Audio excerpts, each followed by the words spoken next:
집이 있어서 이런 것들 때문에 우리가 이곳에 사는 것은 아니라고 생각합니다.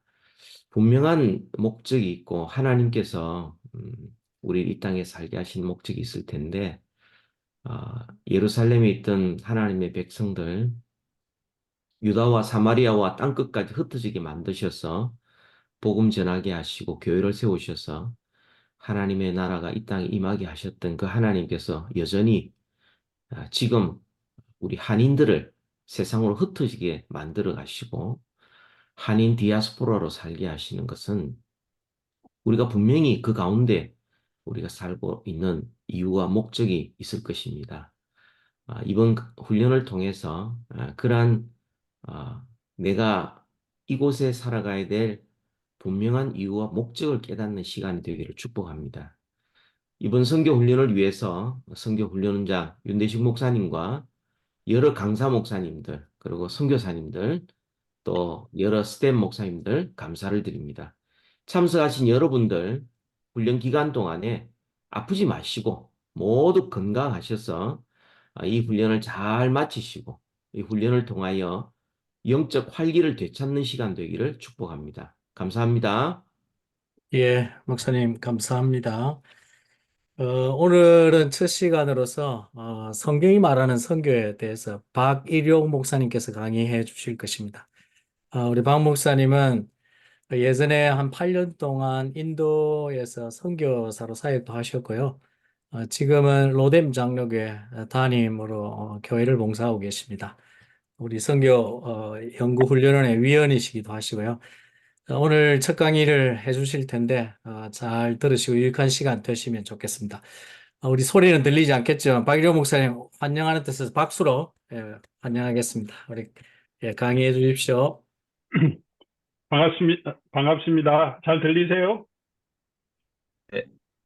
예, 여러분 다 뮤트를 해놓으셨기 때문에 말씀은 하셔도 잘 안 들릴 텐데요.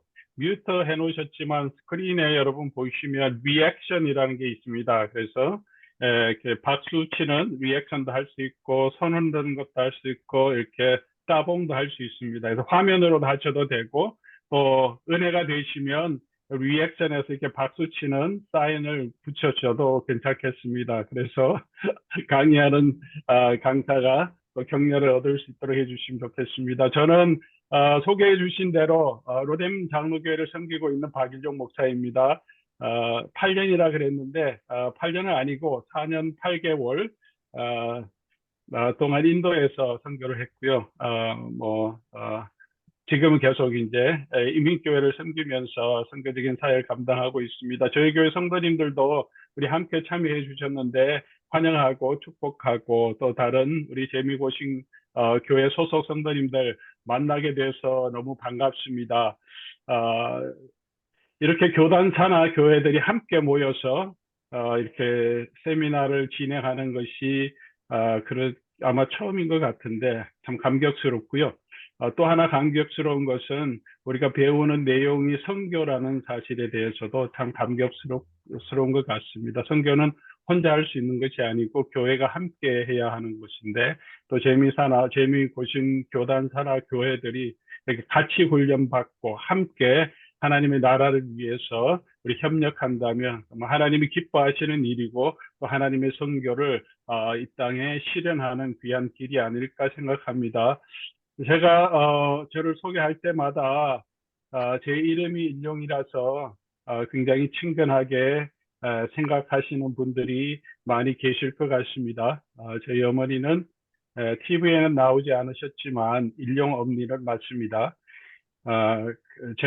저희 형제가 일남 사녀인데 제가 여동생이 누님이 한 분 계시고 밑에 여동생이 셋입니다. 저는 이제 그래서 항상 남자 형제가 있었으면 좋겠다 그렇게 생각했는데 그러다가도 제 동생들이 남자가 아니라는 게 가끔씩은 다행이다 그런 생각이 듭니다.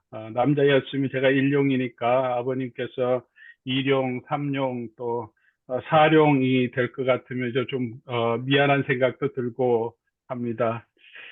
오늘 제게 주어진 과제는 성경이 말하는 선교에 대한 강의를 진행하는 겁니다. 제한된 시간에 우리가 자세하게 다 살펴볼 수는 없겠지만 그래도 이 강의가 끝난 후에는 성경에서 말하는 선교가 무엇인지 그리고 어떻게 네. 하는 것이 성경적인 선교인지에 대한 네. 어느 정도 기본적인 이해를 여러분들이 가질 수 있기를 소망하면서 이번 강의를 화면을 살짝 클릭해 마무리하겠습니다. 보세요. 화면을 살짝 예, 클릭해 보세요. 예, 화면 저한테 전체에다 살짝 얘기하시는 손을 건 대 아닌 것 보세요. 같은데, 네. 제가 화면을 잠깐 쉐어하겠습니다. 이제부터 제가 쉐어하는 화면 함께 보시면서 강의를 들어주시면 좋겠습니다. 네, 화면 보이시나요? 네. 네. 오디오 거기에 뭐야? 그거는 네. 성경이 말하는 선교, 교회와 선교는 뗄래야 뗄 수 없는 관계에 있음을 우리가 잘 알고 있습니다. 우리 스위스의 유명한 신학자인 에밀 브루너는 불에 타고 있게 존재하는 것처럼 교회는 선교하기 위해 존재한다 이렇게 말했고요. 우리 20세기 가장 유명한 선교 신학자라고 하는 레슬리 뉴비기는 우리가 선교하지 않는 교회는 본질을 잃어버린 교회라고 주장하듯이 우리는 또한 교회의 참모습을 갖지 못한 선교도 신적 사도성을 바르게 표현하지 못한다고 말해야 한다. 교회 없는 선교는 선교하지 않는 교회처럼 괴물 같은 기형아일 뿐이다. 교회도 반드시 선교해야 되고 선교는 반드시 교회의 중심이 되어야 한다는 이야기죠. 그러니까 교회와 선교는 본질적으로 뗄 수 없는 그런 관계가 있다고 많은 신학자들이 얘기합니다. 이런 신학자들의 주장이 아니라도 예수를 믿는 사람은 누구나 예수님께서 지상에 교회에 주신 명령은 선교적인 명령이라는 것을 잘 알고 있습니다. 그래서 교회는 태동 때부터 선교를 해왔고 지금도 선교를 하고 있습니다. 저희 교회도 그렇고 아마 여러분이 출석하는 교회에서도 선교사를 후원하시고 또 파송도 하셨고 또 단기 선교도 가시고 여러 가지 선교적인 사역에 지금 참여하고 계실 겁니다. 우리가 많은 선교를 하든 그렇지 않든 누구나 가지고 있는 것이 선교에 대한 부담이라고 생각이 됩니다. 또 모든 사람이 선교에 대해서 이야기하고 있습니다. 선교에 참여하고 있습니다. 그런데 선교가 무엇인지 어떻게 해야 하는지 왜 해야 하는지에 대한 생각들은 굉장히 다양한 것 같습니다. 그래서 선교에 대한 성경적인 기초를 세우는 것이 굉장히 중요하다고 생각합니다. 무엇을 하든지 기본이 중요하죠. 운동선수들은 오늘 한국이 우리 아시안컵에서 준결승에서 떨어져서 너무 아쉬운데 이 축구 선수들도 슬럼프에 빠지면 기본을 다시 하죠. 골프 선수들도 슬럼프에 빠지면 가장 기본적인 자세 교정부터 다시 한다고 합니다. 우리가 선교는 하나님께서 우리에게 주신 지상 명령이라면 성도가 해야 되는 모든 일이 성경적이어야 한다면 선교하는 일에 있어서 우리는 우리의 생각대로 우리의 감정대로 내게 주시는 은혜대로 하는 것이 아니라 성경대로 해야 하는 것이 굉장히 중요하다고 생각합니다. 우리가 이미 하고 있는 선교 사역도 선교 방법도 왜 선교를 하는지에 대한 이유도 성경적인 원리를 가지고 계속해서 우리를 돌아볼 필요가 있을 것입니다. 또한 성경이 말하는 선교를 이해하기 위해서는 우리가 성경의 핵심 메시지도 이해해야 합니다. 성경이 말하는 선교가 무엇인지 찾아가는 방법은 다양할 것입니다. 왜 선교해야 하는지, 어떻게 선교해야 되는지, 누가 선교해야 하는지 이런 주제들에 대한 적절한 성경 구절을 찾아서 이렇게 해야 된다 이렇게 강의를 진행할 수도 있을 것인데 그렇게 접근하다 보면 이미 내가 가지고 있는 고정관념을 통하여서 선교에 대한 성경에서 그 내 고정관념을 지원하는 그런 성경 구절을 찾아가기가 쉬울 것 같아요. 그래서 이번 강의를 통해서는 성경이 보여주는 본연의 메시지를 살펴보면서 성경이 보여주는 하나님의 구속 역사 과정 가운데 그것을 살펴보면서 그 과정 가운데 선교가 무엇인지 어떤 의미가 있는지 우리가 어떻게 해야 하는지에 대한 성경적인 원리를 찾아가 볼까 합니다. 연역적인 것이 아니라 귀납적인 방법으로 우리 성경이 우리에게 말해주는 선교가 무엇인지를 우리가 한번 찾아가 보겠습니다. 자, 그러면 이제 우리가 생각해 보아야 할 것은 이제 성경의 핵심 내용이 뭔가 하는 거죠. 그 성경 핵심 메시지를 보면서 우리가 선교에 대해서 우리가 의미를 찾아가야 하기 때문에 그렇습니다. 자, 신약의 메시지는 거의 분명합니다. 선교에 대한 것도 아주 분명하게 나옵니다. 그러나 구약을 이해하는 데는 다양한 관점이 있습니다. 역사학자들이 보는 구약에 대한 관점이 있겠죠. 또 종교사학자들이 이해하는 구약에 대한 관점도 있을 겁니다. 유대인들이 보는 구약 성경의 이해는 우리와 다르겠죠. 유대인들이 보는 관점도 있고 무슬림들이 보는 구약의 관점은 유대인과도 다르고 우리 기독교인들과 다를 겁니다. 그럼 우리 기독교인들은 우리는 어떻게 구약의 메시지를 이해해야 하는가? 어떤 관점으로 구약을 보고 해석해야 하는가 하는 그런 질문이 있을 것입니다. 어떻게 하는 것이 구약과 신약을 흐르는 핵심 메시지를 우리가 보는 바른 관점이겠습니까? 여러분 어떻게 생각하십니까? 아마도 가장 적절한 것은 예수님과 사도들의 관점이 아닐까 생각합니다.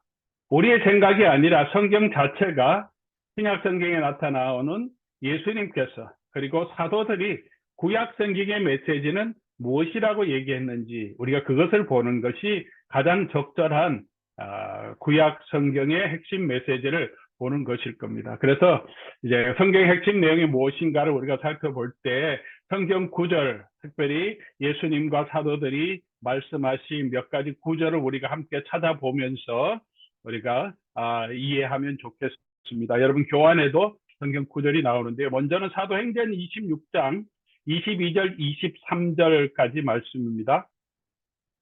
마이크는 꺼져 있지만 같이 한번 읽어보겠습니다. 제가 읽어가겠습니다. 하나님의 도우심을 받아 내가 오늘까지 서서 높고 낮은 사람 앞에서 증언하는 것은 선지자와 사들과 모세가 반드시 되리라 말한 것밖에 없으니 곧 그리스도가 고난을 받으실 것과 죽은 자 가운데서 먼저 다시 살아나사 이스라엘과 이방인들에게 빛을 전하시리라 함이니라.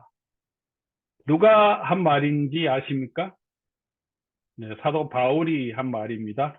그렇게 생각하신 분 스스로 칭찬하시기 바랍니다. 사도 바울이 어디에서 한 말인지 아십니까? 이것까지 아는 분은 정말 성경을 많이 읽은 분들이죠. 사도 바울이 지금 이 말을 하는 것은 아그리빠 왕과 총독 베스도 앞에서 재판하면서 여러 가지 그들이 질문할 때 대답하는 내용입니다. 자기가 지금 뭘 하다가 잡혔는지를 설명하는 거죠.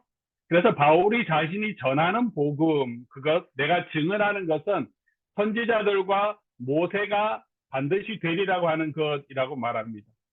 그러니까 바울이 전하는 복음은 선지자들과 모세가 말한 것, 선지자들과 모세라고 하는 것은 구약 성경 전체를 지칭하는 관용적인 표현이거든요. 그러니까 선지자들을 구약 성경 전체가 반드시 되리라고 했던 것, 그것이 사도 바울이 증언했던 내용인데 그 내용이 무엇이냐 하면 그리스도가 고난을 받을 것, 그리고 죽을 것, 그리고 다시 살아나야 하실 것, 그리고 그 그리스도께서 이스라엘과 이방인들에게 빛을 전하실 것.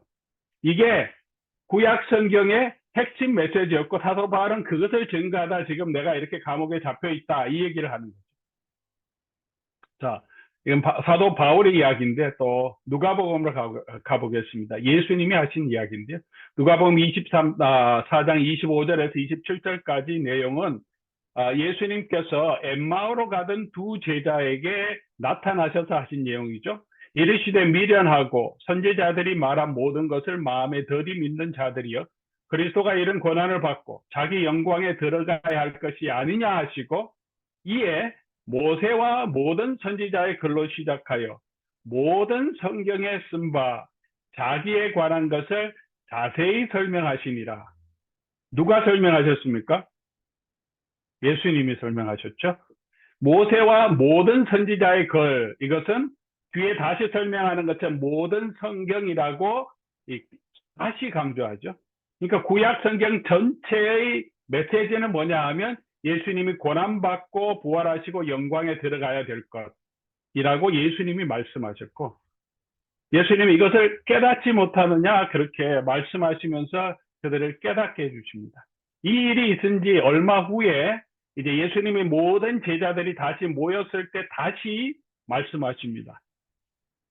누가복음 24장 44절부터 나오는 내용이죠.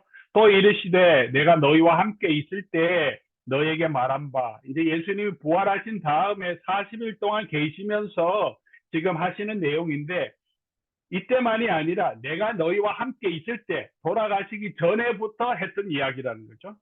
무슨 말이냐면 모세의 율법과 선지자의 글과 시편에, 구약 성경 전체에 나를 가르쳐 기록된 모든 것이 이루어져야 하리라, 그렇게 말씀하십니다. 계속해서 반복해서 나오는 단어들이 있죠.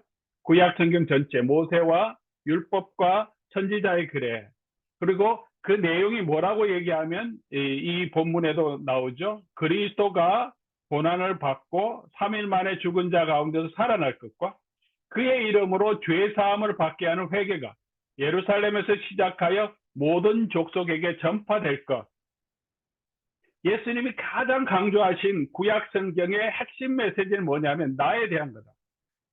그러니까 구약 성경은 예수님이 돌아가시고 고난당하시고 죽으시고 부활하시고, 부활하신 예수님이 영광 받으신 후에 예수님의 이름으로 죄 사함을 받는 회개가 선포되고, 그것이 예루살렘부터 시작해서 모든 민족에게 전파될 것을 어디에 기록되어 있냐면 구약 성경에 이미 약속되었다고 예수님 말씀하시고, 제자들이 해야 할 사명은 뭐냐? 예수님이 제자들에게 주신 지상 명령은 뭐냐 하면 예수 그리스도의 증인이 되라고 하신 것은 오늘 이 본문에 나온 것처럼 이 모든 일의 증인이 되라는, 구약 성경에서 예언한 대로 예수님이 오셨고 고난당하시고 죽으시고 부활하시고 예수 그리스도를 믿음으로 우리가 회개하고 영생을 얻고 하나님의 자녀가 되고 영광스러운 하나님 나라 들어갈 수 있는 모든 민족이 누리게 되는 이 복음을 증거하는 증인이 되라, 그 말씀을 하시는 거죠. 그래서 사도 바울이 로마서 1장 2절 보면 선지자를 통하여 그의 아들에 관하여 성경에 미리 약속하신 것, 이제까지 계속 나왔던 내용이죠. 그것을 무엇이라고 얘기하면 복음이라고 얘기합니다. 이 복음은, 그러니까 구약 성경에서 전하는 핵심 내용이 뭐냐 하면 복음이에요. 예수 그리스도께서 우리를 구원하실 복음. 자, 그러면 이 복음이 또 어떻게 표현되냐 하면 사도행전 1장 3절을 보면 예수님 고난 받으신 후에 이제 사도행전에서 40일 동안 제자들에게 가르쳤는데 그 가르친 내용을 뭐라고 말합니까? 하나님 나라의 일이라고 말합니다. 누가복음 24장을 보니까 예수님이 가르친 내용은 모세와 선지자와 시편에 기록된 자기에 관한 모든 일, 사람들이 예수를 믿음으로 구원받고 영생을 얻게 되는 일인데, 그것을 사도행전은 하나님 나라의 일 이렇게 말하는 거죠. 6절에서 7절에 보면 제자들이 이스라엘 나라를 회복하심이 이때니까 이렇게 얘기합니다. 무슨 말입니까? 하나님의 나라의 일, 이스라엘 나라의 회복이 복음의 핵심 내용이라는 거죠. 다시 말하면 구약 성경의 핵심 내용은 성경에 미리 약속하신 것은 하나님 나라의 일에 관한 것. 이스라엘 나라가 어떻게 회복될지, 하나님의 나라를 어떻게 회복될지에 대한 이야기라는 거죠. 예수님이 그렇게 가르쳐 주신 내용. 사도행전 이제 28장 23절 가서 보면 사도 바울이 로마의 감옥에 갇혀 있으면서 가택연금을 당하면서 계속해서 복음을 증가하는 내용이 나오는데 이렇게 기록하고 있어요.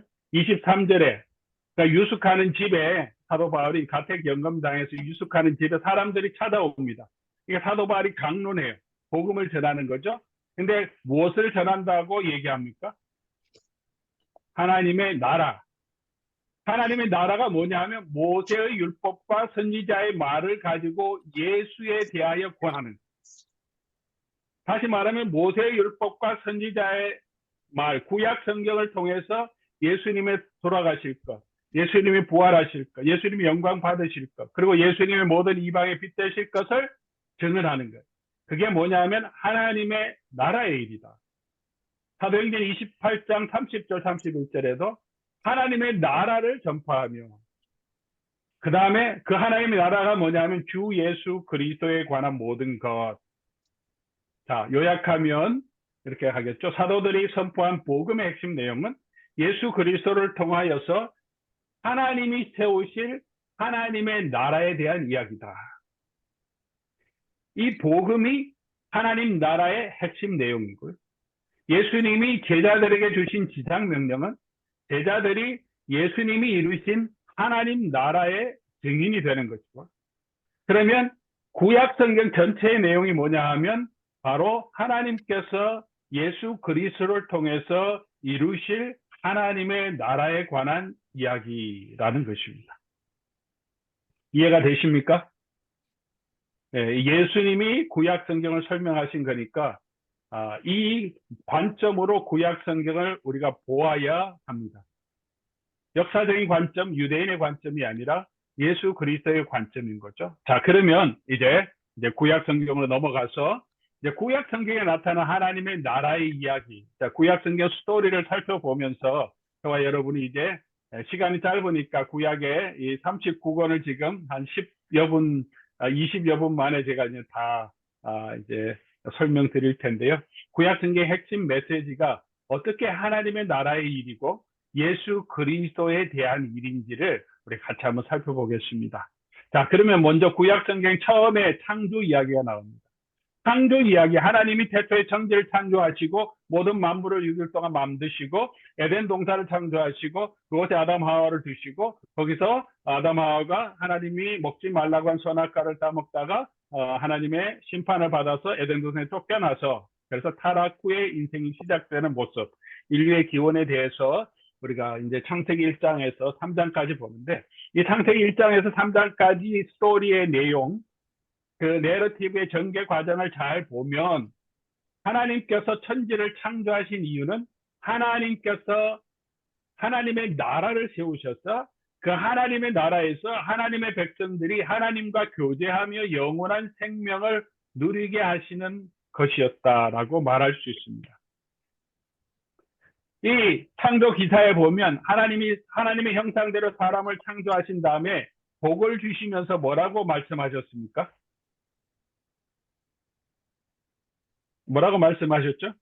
네, 혼자 대답하시면 됩니다. 저는 안 들리지만 생육하고 번성하여 땅에 충만하라, 그렇게 말씀하셨죠? 생육하고 번성하여 땅에 충만하라. 그리고 또 무슨 말씀하셨죠? 땅을 정복하고 땅의 모든 생물을 다스리다, 이렇게 말하죠. 생육, 번성, 그리고 다스림에 대한 이야기죠. 그리고 2장에 가면 하나님께서 하나님이 창조한 사람에게 뭐를 주셨습니까? 뭐를 만들어 주셨죠? 그들이 거할 수 있는 에덴 동산이라고 하는 땅을 주셨어요. 영토죠. 거할 수 있는. 그러면 이 창조 기사에 나오는 이 이야기를 다시 살펴보면 하나님께서 우주를 만물을 창조하시고 지구를 창조하신 다음에 그 지구에 가장 하나님의 대리자로 사람을 만드신 다음에 사람에게 주신 것은 생육하고 번성하여 큰 민족이 되는 거죠. 그 다음에 다스리는 것, 그리고 그들이 거할 수 있는 약속의 땅을 주신 것, 하나님의 나라를 세우는 것. 백성, 주권, 땅은 하나님의 왕국을, 나라의 3요소잖아요. 하나님의 나라를 모형으로 만드신 거예요. 에덴 동산에서. 에덴 동산은 사람이 하나님을 만나는 성소이며 하나님이 그곳에 임재하는 것이고, 동산 중앙에 뭐가 있냐면 생명나무와 선악을 알게 하는 나무를 주셨어요. 그 선악을 알게 하는 나무는 그 인간이 그것을 볼 때마다 하나님이 우리 인생의 주권자이고 선과 악의 판단자이고 주권자임을 기억하게 하십니다. 그렇게 하나님의 말씀을 지키면 생명나무의 실과를 먹고 하나님과 영원토록 그 나라에서 생육하고 번성하며 즐거워하며 하나님의 축복을 누리게 해 주신 거죠. 그런데 최초 인류가 범죄함으로 이 하나님의 나라의 다스림에서 벗어나서 고통과 수고와 죽음으로 가는 삶을 살게 되었습니다.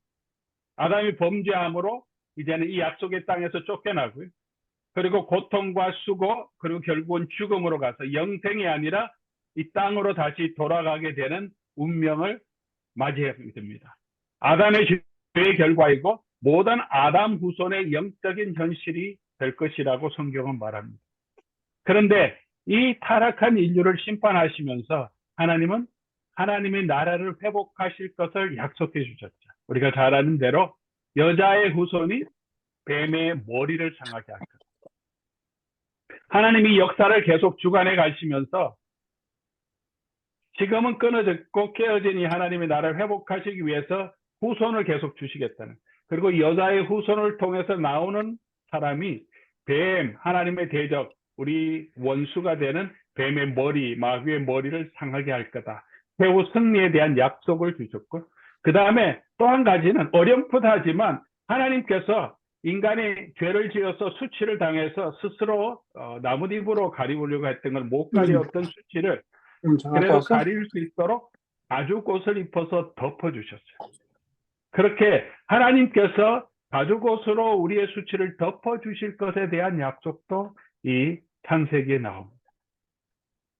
그렇게 이제 그 다음 이야기는 그렇게 인간이 하나님으로부터 벗어나서 하나님의 나라에서부터 벗어나서 이제 이 땅에 살고 있고 많은 민족을 이루면서 그런데 죄 가운데 살고 있는 인생의 모습을 이야기해 주죠.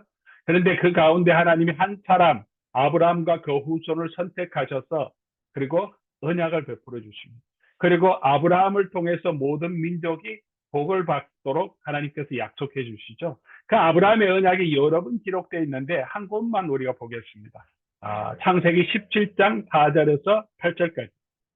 보라 내가 내 보라 내 언약이 너와 함께 있으니 하나님 말씀하신 거죠. 언약을 세웠다. 그래서 너는 여러 민족의 아버지가 될 거다.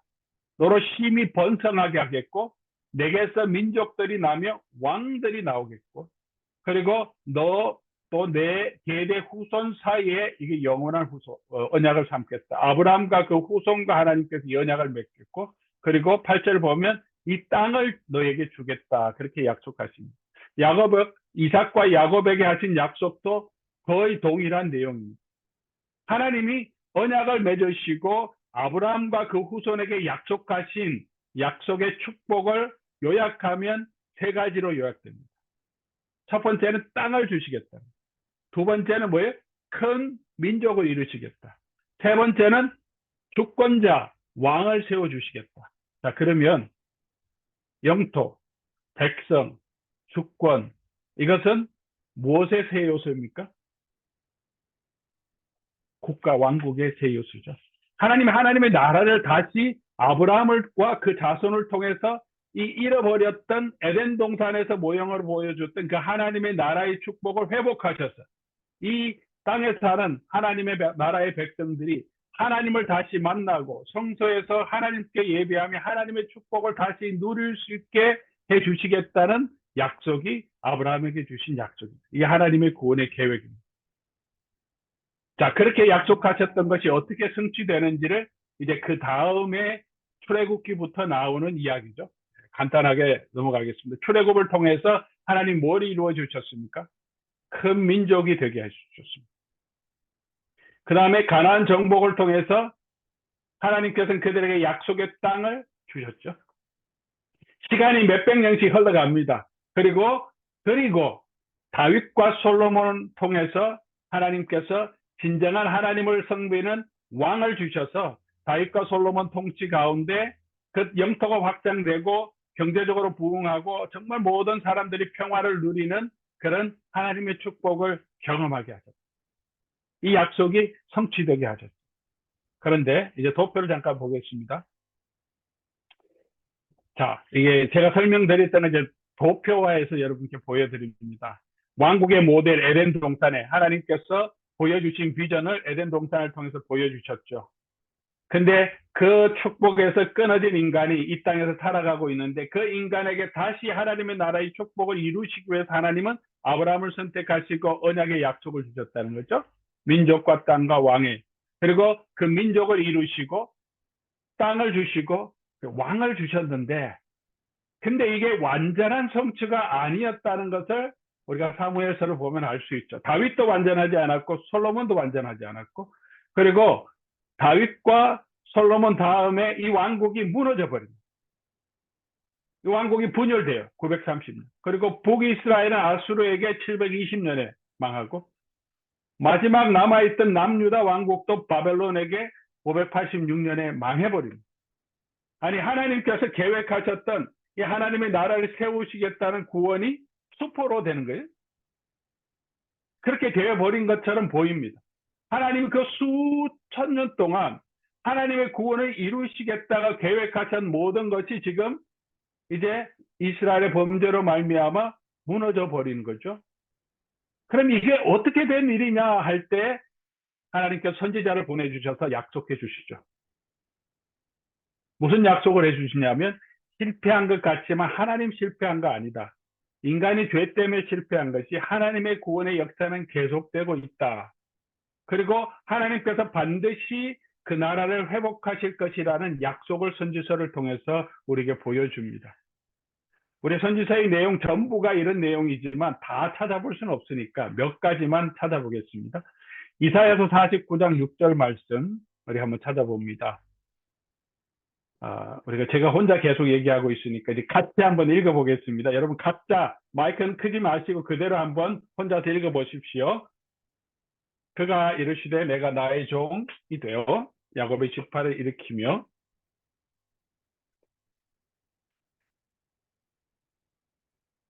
자, 다 읽으셨죠? 이게 그가 이르시되 여호와께서 이르시는 것이 내가 나의 종이 되어 너라고 하는 한 사람을 지칭하시면서 나의 종이 되어 그렇게 말합니다. 그렇게 여호와의 종이 될 한 사람, 택한 사람이 야곱의 지파를 다시 일으키고 그들을 다시 돌아오게 할 것이고, 그 사람이 이방의 빛으로 하나님께서 삼으시고 구원을 땅끝까지 이르게 하시겠다 약속하셨죠. 누구에 대한 이야기입니까?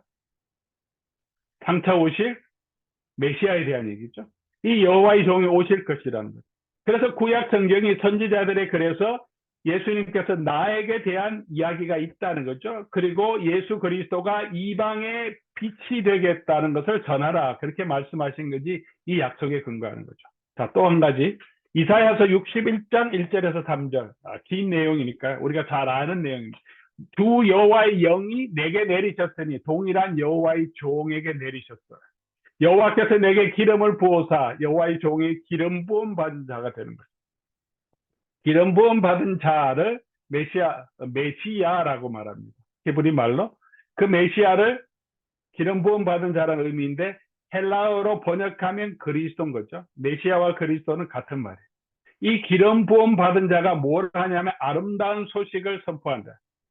아름다운 소식을 한자로 표현하면 뭡니까? 이게 복음이죠. 굿뉴스. 요한겔리온 헬라어는 이 복음, 굿뉴스를 선포한다는 거예요. 그래서 이런 일들이 일어나게 할 것이다. 하나님께서 약속해 주셨습니다. 이사야서 66장 18절을 보면 내가 그들의 행위와 사상을 아노라, 때가 이르면 문나라 어느 다른 민족들을 모으리니 그들이 와서 나의 영광을 보겠다. 하나님의 약속입니다. 이제 하나님의 때가 이르고 하나님이 약속하신 택하신 그 종이 하나님께서 기름 부으셔서 하나님의 영을 받고 일하시면 이제는 모든 나라 모든 언어 민족들이 하나님께로 나오게 될 거라고 약속해 주셔요. 예레미야서를 한 곳 보면 31장 31절에 이제 옛 언약이 아니라 새 언약을 하나님께서 세우실 것이라고 약속합니다. 이 새 언약은 옛날에 애굽 땅에서 인도하실 때 맺은 옛 언약과는 다르다고 말합니다. 그런데 다르다고 한 것이 옛 언약과 완전히 다른, 차별되는 그런 다른 종류의 언약이 아니라, 이 차별성은 어떤 종류의 차별성이 아니라 이 차별성은 질적인 차별성이 있는 거죠. 옛날에는 이들을 구원할 수 없는 언약이었습니다. 새 언약을 맺었을 때는 이제 하나님의 법을 그들 마음에 주어서 그들 마음으로 하나님을 알게 하시고, 이제는 그 악행을 사하시고 죄를 기억하지 않는 회개와 죄 사함을 주시는 언약인 능력의 차이가 있는 새 언약은 옛 언약과 연결되는데 무슨 차이가 있냐면 능력의 차이가 있다. 누가 이 일을 이루시냐? 약속하신 메시아가 오시면. 그렇게 구약은 예언하고 있습니다. 구약의 모든 예언이 이 예언이에요. 때가 차면 이 일이 이루어질 것이라고 약속해 주신 거죠. 하나님이 이렇게 하나님의 나라를 회복하실 것을 이스라엘을 통해서 하나님의 나라를 회복하실 것을 구약 성경에 약속해 주셨습니다. 그런데 구약 성경의 내용을 보면 그 이스라엘 나라를 통해서 성취된 하나님의 나라는 불완전한 성취였습니다. 완전하지 않았습니다. 망해버렸습니다. 그러나 망해버렸음에도 불구하고 하나님이 말씀하신 것은 이 이스라엘 통해서 회복하려고 했던 그 하나님의 약속은 끝나지 않았다고 말합니다.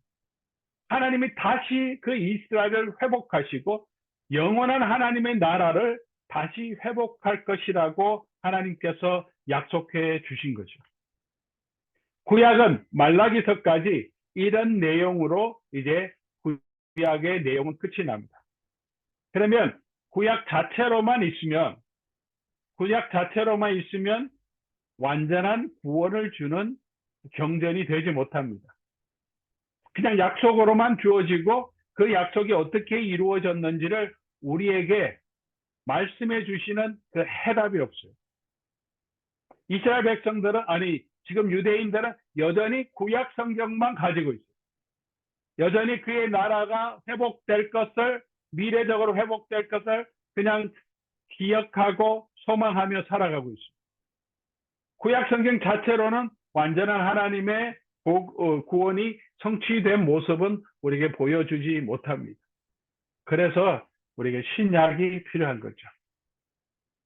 신약이 없으면 구약으로만은 우리가 하나님의 나라의 회복이 불완전한 모습으로 나타난다는 것입니다. 구약에서 선포한 이 하나님의 나라의 복음의 이야기는 아직 완전히 이루어지지 않은 채로 말라기를 끝으로 이 구약의 메시지 또 선지자들의 메시지는 이제 침묵합니다. 근 400년 이상 하나님의 선지자를 보내서 말씀하지 않으십니다. 그러나 400년 정도가 지난 후에 구약의 표현을 빌리면 때가 찰 때 하나님께서 예수 그리스도를 보내주심으로 이 하나님께서 하시고자 했던 이 하나님의 나라의 구원을 이제 완성하시는 것입니다. 이게 이제 사도들과 예수님이 이해했던 구약 성경의 핵심 메시지입니다. 그럼 예수님께서 이 땅에 오셔서 한 이야기가 뭐냐? 그 이야기는 우리가 이제 다음 시간에 하도록 하겠습니다. 구약 전체 이야기를 간단하게 우리가 지금 말씀을 드렸는데 잠깐 우리가 이제 요까지 구약 성경의 이야기를 잠깐 나누고요. 잠깐 퀘스천 앤 앤서 세션을 가지고 조금 브레이크 하신 다음에 우리가 조금 일찍 한 10분 정도 브레이크 하신다고 하는데요. 조금 일찍 돌아와서 우리가 다음 세션을 조금 이제 다음 세션은 신약 얘기가 조금 더 길어서 조금 더 제가 우리 스몰 그룹 해야 되니까 다시 돌아오면 한 40분 정도 더 강의하도록 하겠습니다. 자, 예. 이제 간단하게 조금 너무 개괄적으로 설명한 부분이 있는데 혹시 이때까지 나눈 내용 중에서 여러분 혹시 질문 있으시면 우리 마이크를 켜시고 한번 말씀해 주시면 좋겠습니다.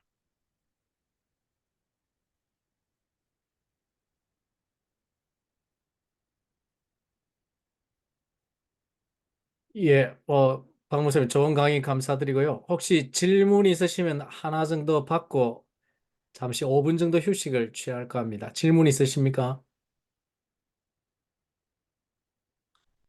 예, 그럼 질문이 없으시면 좀 더 생각하셨다가 나중에 또 두 번째 강의 마치고 질문할 기회가 있으니까요. 생각해 보시고 지금부터 5분 쉬겠습니다. 46분에 다시 돌아오도록 하면 좋겠습니다. 잠시 그냥 쉬신다고 생각하시면 되겠습니다. 한 5분 정도 휴식하시고 다시 두 번째 강의 듣겠습니다. 감사합니다. 네.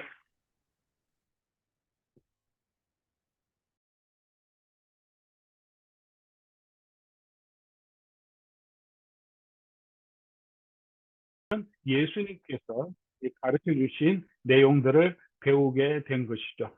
그런 근거를 가지고 다시 우리가 구약 성경으로 돌아가서 구약 성경 39권 전체의 내용을 간략하게 훑어보니까 에덴 동산에서 하나님께서 에덴 동산을 만드신 것도 하나님의 나라의 원형, 모형으로 에덴 동산을 만드시고 그 하나님과 함께 하나님의 다스림 안에서 하나님이 만드신 백성들이 축복을 누리게 하셨는데 그 하나님의 나라의 축복에서 사람이 죄로 인하여 끊어진 그 사람들을 하나님이 구원하시는 계획을 시작하시면서 아브라함을 선택하셨는데 아브라함에게 주신 언약의 내용도 보니까 하나님의 나라를 회복하실 것이다. 근데 그 하나님의 나라가 회복되는 것이 아브라함의 후손인 이스라엘 나라를 통해서 회복되는 것처럼 성경의 메시지가 구약 성경의 메시지가 흘러가면서 땅을 주시고 민족을 주시고 왕권을 회복하게 해주셨는데 그것이 보니까 불완전한 성취였다는 것을 보여주시면서 선지자를 통해서 하나님의 진정한 구원의 뜻을 우리에게 보여주신 것. 그래서 하나님의 기름 부음 받은 자 여호와의 종이 이 땅에 오면 그가 이제 이 하나님의 나라를 완전하게 회복하고 이스라엘만이 아니라 열방을 회복하실 것이다. 그게 이제 하나님이 이루어 가시는 구원 계획의 핵심이고 성경의 핵심 메시지라는 것을 살펴보았습니다. 그런 구약 성경의 메시지가 말라기로 끝나고 400년이 지난 후에 이제 이 땅에 일이 일어났습니다. 이제 신약 성경의 이야기가 이제 시작되는 거죠. 그 일이 마태복음 1장 1절에 이제 그렇게 어떻게 시작되냐 하면 마태복음 1장 1절은 아브라함과 다윗의 자손 예수 그리스도의 계보라 이렇게 시작합니다. 아브라함과 다윗의 자손. 무슨 말씀이냐 하면 이제 때가 찼어. 이제 때가 됐기 때문에 하나님께서 이제 이 약속하신 메시아를 보내주셨는데 그분이 바로 예수 그리스도라는 것이 우리의 고백이잖아요. 근데 예수님이 누구시냐 할 때 마태는 처음 메시지가 아브라함과 다윗의 자손 예수 그리스도의 세계다. 이 말씀이 무슨 말이냐 하면 하나님께서 아브라함에게 너의 자손을 통해서 모든 열방이 복을 받겠다 그렇게 말씀하셨고요. 특별히 하나님께서 이 아브라함이 이삭을 바친 후에 하나님께서 여호와 이레의 하나님이라고 나타나시면서 아브라함에게 축복을 하십니다. 그럼 축복하시면서 내 씨가 아브라함의 씨 자손이죠. 그 대적의 성문을 차지하겠고 내 씨를 통해서 천하 만민이 복을 받겠다라고 약속해 주셨습니다. 아브라함의 씨를 통해서. 그 아브라함의 자손이 다윗인 줄 알았는데 그 다윗이 아니라 아브라함과 다윗의 자손인 예수 그리스도라는 거죠. 그래서 갈라디아서 3장 6절에 보면 그 약속들은 아브라함과 그 자손에게 말씀하신 것인데 여럿을 가리켜 그 자손들이라 하지 아니하고 오직 한 사람 가리켜 내 자손이라 하셨는데 누구냐 하면 그게 그리스도다. 그 신앙 고백이 마태복음 1장 1절에 담겨 있는 거죠. 아브라함에게 약속하셨던 그 씨, 대적의 성문을 얻고 그리고 그 씨를 통해서 천하 만민이 복을 받을 그 아브라함의 자손이 바로 예수님이다. 이거고. 그 다음에 또 다윗의 자손이라고 한 것은 하나님께서 사무엘 7장에 보면 다윗이 성전을 세우겠다는 마음을 가졌을 때 하나님 너 성전 세우지 말라 그러면서 복을 주시는데 내 후손, 내 자손, 씨죠. 내 후손을 통해서 내가 영원한 나라를 세우고 그 나라는 견고하게 하겠다. 그렇게 영원한 나라에 대한 약속을 주셨는데 당장에는 솔로몬에게 이루어질 줄 알았는데 솔로몬의 나라가 영원하지 않았고 오히려 솔로몬 죽은 다음에 그 왕국이 분열이 되어버렸어요. 하나님께서 약속하신 다윗의 씨, 영원한 나라를 세울 그 씨가 누구냐 하니까 바로 예수님이라는 것을 이 1장 1절이 포함하고 있는 거죠.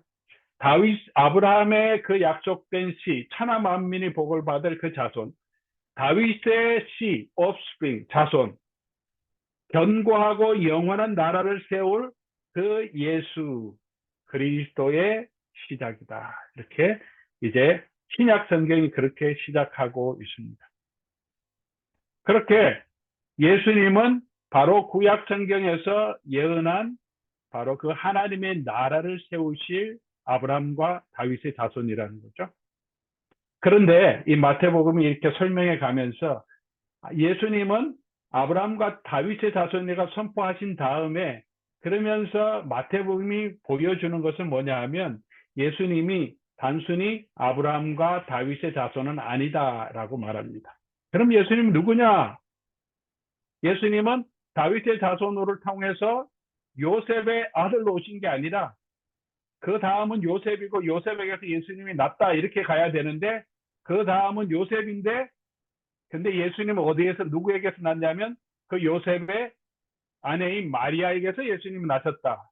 그러면서 예수님이 나게 된 상황을 설명을 따로 합니다. 그러면서 무슨 예언을 하냐면 이 예수님은 이름을 예수라고 하라 하셨고 이 예수님은 임마누엘 구약성경에 예언한 대로 하나님이 우리와 함께 하시는 분이라고 예수님을 소개합니다. 예수님은 단지 아브라함과 다윗의 혈통적인 계보를 통해서는 오셨지만 실제적으로 예수님은 그보다 더 놀라운 분이시다. 이 자기 백성을 저희 죄에서 구원할 자고 또 어떻게 하나님이시다. 그러면서 이 예수님을 보호하시는 분이 누구냐 하면 이 장에 가서 하나님이 예수님을 보호하시죠. 하나님이 예수님의 이름을 정해주시고 하나님이 요셉에게 명령하셔서 애굽으로 피난 가라고 하시고 다시 돌아오라고 하십니다. 하나님의 아버지 노릇을 하고 계시고요. 예수님이 세례 받으실 때 3장 17절에는 실제로 이제 클라이막스죠. 이 예수님이 누구신지 하늘에서 소리가 나서 얘기합니다. 이는 내 사랑하는 아들이고 내 기뻐하는 자. 이 예수님의 사역 시작에는 하늘에서 소리가 나서 하나님께서 예수님은 내 아들이고 내가 보낸 자라 얘기하셨고 그리고 이 마태복음 맨 마지막에는 이제 사람 중에서 이스라엘 백성도 아니고 로마 군병인 백부장의 입술을 통해서 예수님은 진실로 하나님의 아들이었음을 선포하게 하십니다. 마태복음은 예수님은 아브라함과 다윗의 약속을 따라 언약의 약속을 따라 오신 분이지만 그 예수님은 단순히 아브라함과 다윗의 자손이 아니라 누구라고요? 하나님께서 하늘에서 성자 하나님을 이 땅에 하나님의 아들을 보내주신 하나님의 아들이시라는 것을 우리에게 말씀해 주신 그 예수님을 통해서 천하 만민이 복을 받게 될 거고 그 예수님의 오심을 통해서 하나님의 나라가 이 땅에 도래했다는 것입니다. 구약 성경에 예언했던 선지자들이 예언했던 그 회복된 하나님의 나라는 바로 이 예수님이 오심을 통해서 이루어집니다. 왜 그렇습니까? 우리가 어떻게 그렇게 해석할 수 있나요? 예수님 오셔서 선포한 메시지가 뭡니까? 요한이 잡힌 후에 갈릴리에 오셔서 무슨 복음을 선포했다고요? 하나님의 나라의 복음을. 예수님이 선포하신 게 뭐냐? 하나님의 나라예요.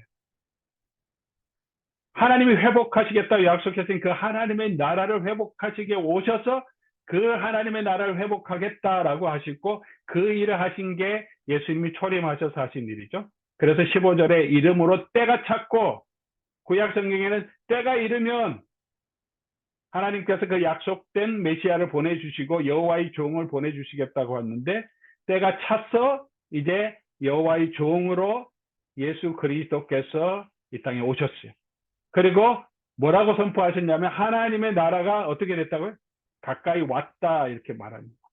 이 가까이 왔다고 하는 이 표현은 하나님 나라가 아직 도착 안 했는데 이제 오고 있는 게 아니라 이 가까이 왔다고 하는 표현은 이미 문 앞까지 왔고 이미 도착했다는 의미를 표현할 때 이렇게 쓰는 거예요. 가까이 왔다. 그러니까 예수님의 사역을 통해서 이제 그 하나님의 나라가 이 땅에 임했고 그 하나님의 나라의 축복이 이 땅에 임했다는 거죠. 그러므로 어떻게 해야 돼요? 그 하나님의 나라의 축복에 들어가기 위해서는 회개하고 복음은 핵심이 예수님과 예수님을 믿어야 합니다. 이게 하나님의 나라로 들어가는 축복의 길이라는 거죠. 그거 예수님이 이제 선포하고 그 사역을 시작하신 것이 복음서의 내용이죠. 그래서 예수님의 사역을 통해서 선지자들이 예언했던 그 하나님의 나라의 축복이 이미 그 백성에게 임했음을 말합니다. 누가복음 4장 21절은 예수님께서 갈릴리 나사렛 회당에 가서 처음으로 설교하신 내용을 기록하고 있습니다. 그 전에 설교하신 내용인데 무슨 내용을 설교하시냐면 이사야서 61장, 우리가 조금 전에 살펴봤던 내용이죠. 하나님께서 하나님의 영이 내게 임하면 그 영을 받은 여호와의 종이 아름다운 소식을 선포할 거고, 가난한 자가 복음을 듣게 될 거고, 병든 자가 치료함을 얻게 되고, 억눌린 자가 해방을 얻게 되는 이 은혜의 해가 선포될 거다. 그 말씀을 읽으시고 앉으시니까 사람들이 다 주목하여 보니까 이제 예수님이 일어나셔서 이제 그 설교 강해를 하게 시작하셨는데 뭐라고 하셨냐면 바로 이렇게 하십니다. 4장 21절. 그 선지자의 내용, 이사야서 61장의 내용이 어떻게? 오늘 너희 귀에 임했다. 이제 그 하나님의 나라의 축복이 이제 너에게 임했다. 예수님의 사역을 통해서 그렇게 선포합니다. 그래서 예수님의 사역을 통해서 배고픈 자들이 예수님이 오병이어로 배부르게 해주시죠. 병든 자를 치유하시죠.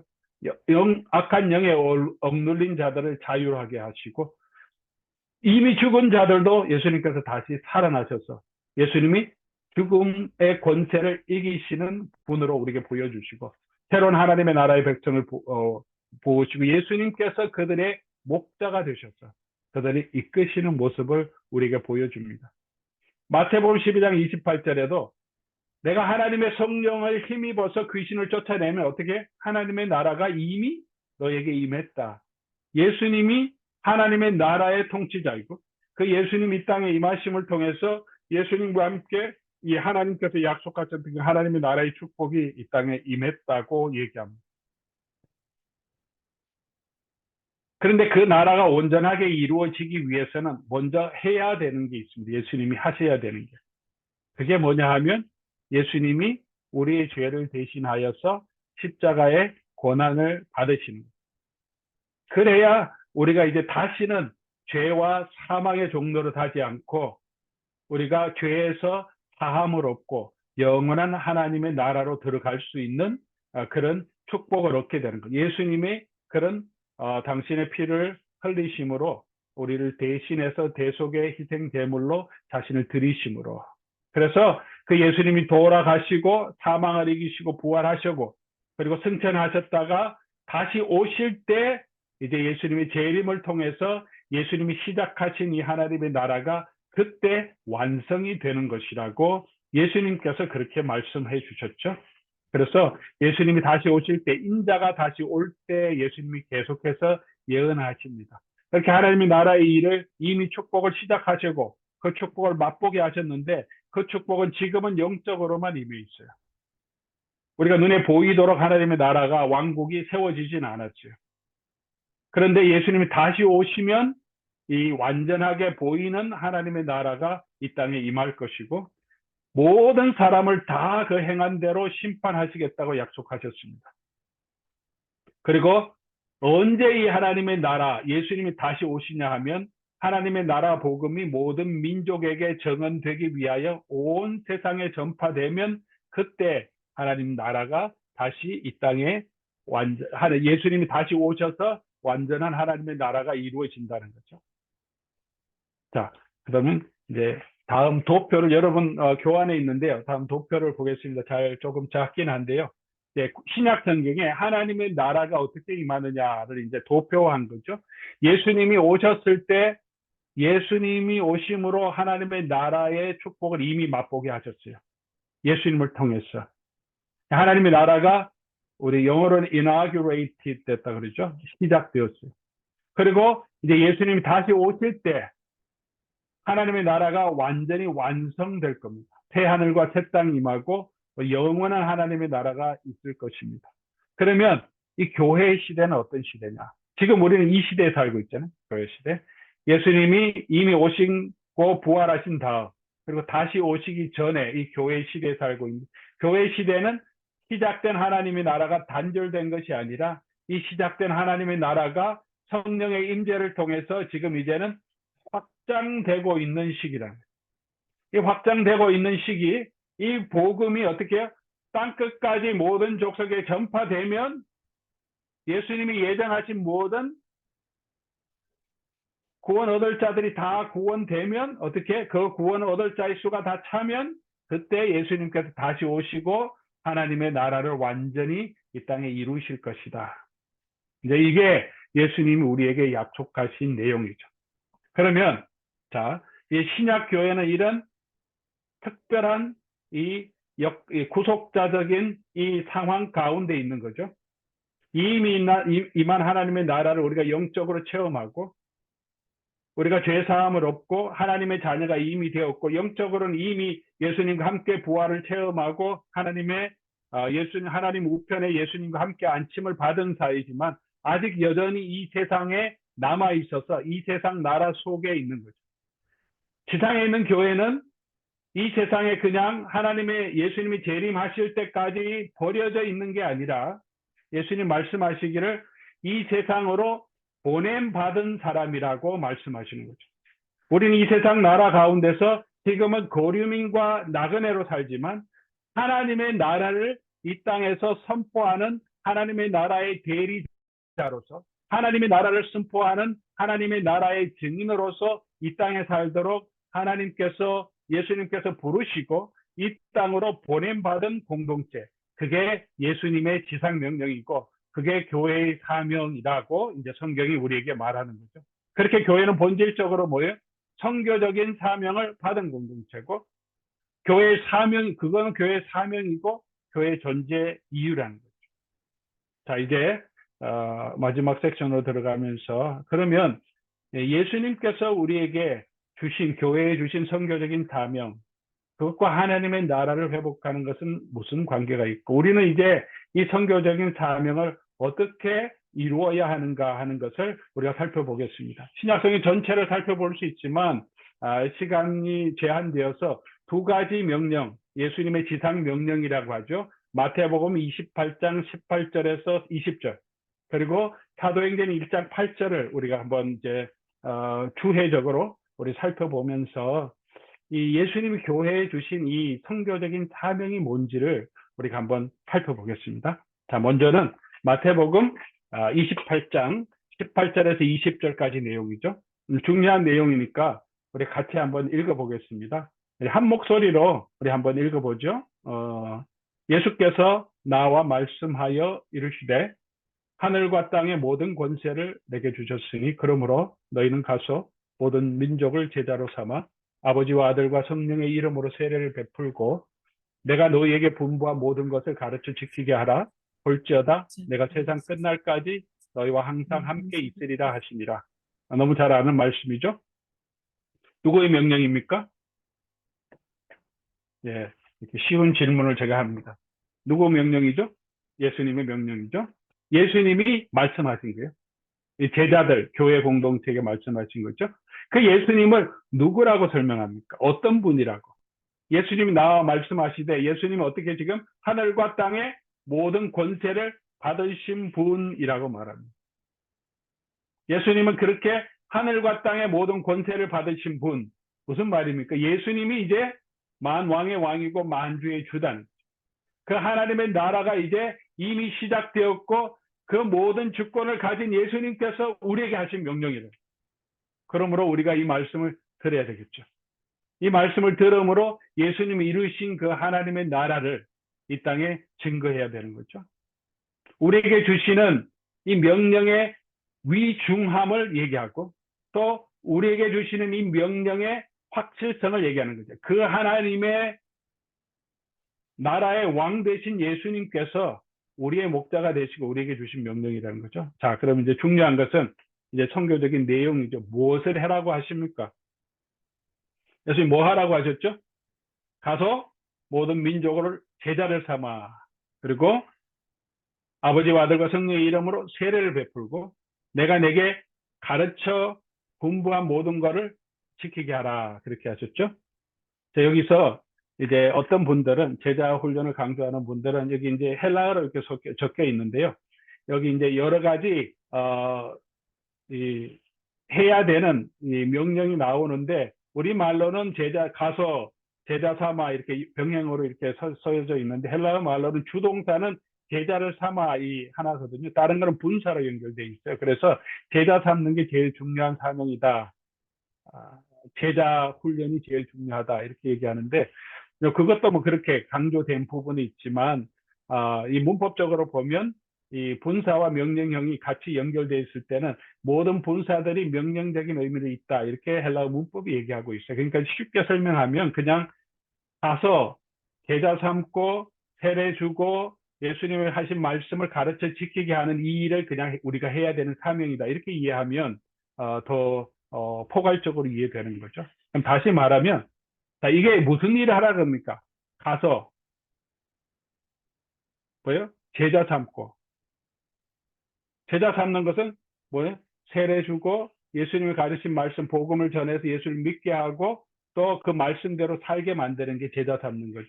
이게 궁극적으로 뭐 하라고 그러냐면 한마디로 표현하면 교회를 세우라. 교회 세우라는 거죠.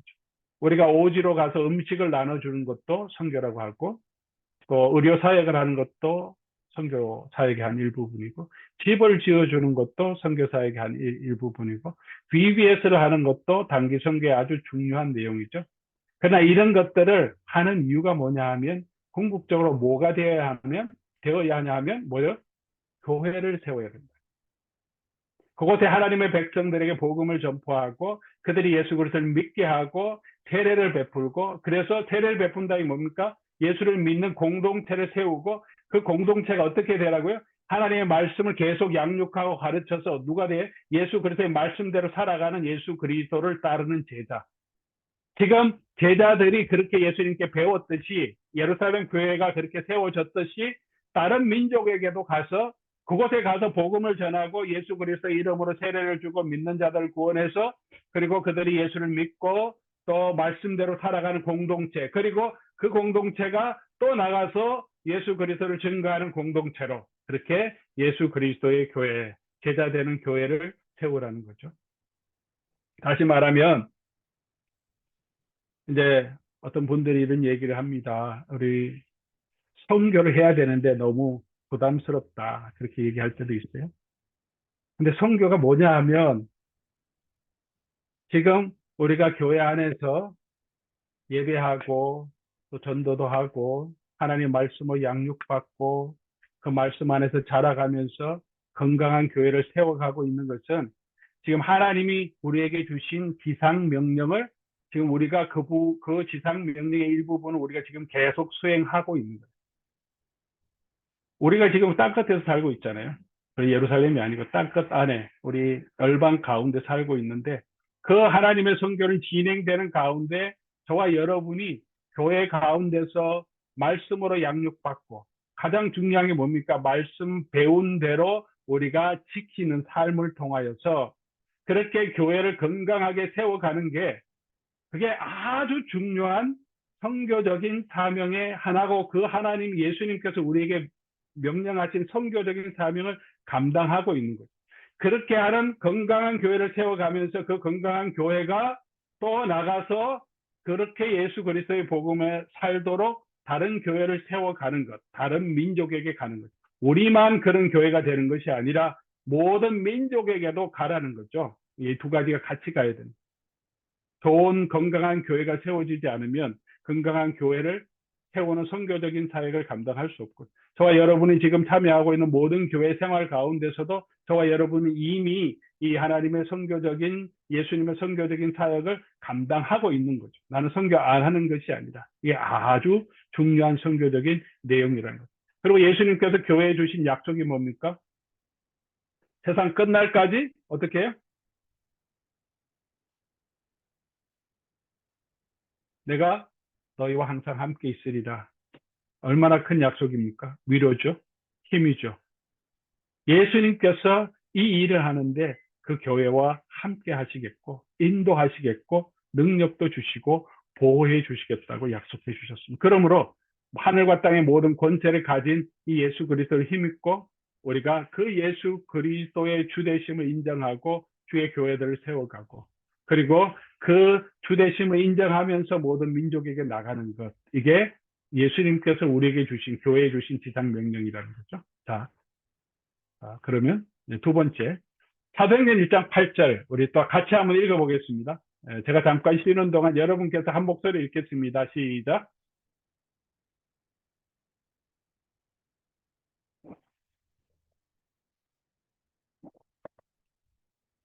네, 잘 읽어주셨습니다. 자, 여기서 뭐 몇 가지 주제별로 살펴보겠습니다. 누가 가야 합니까? 누가 가야 하죠?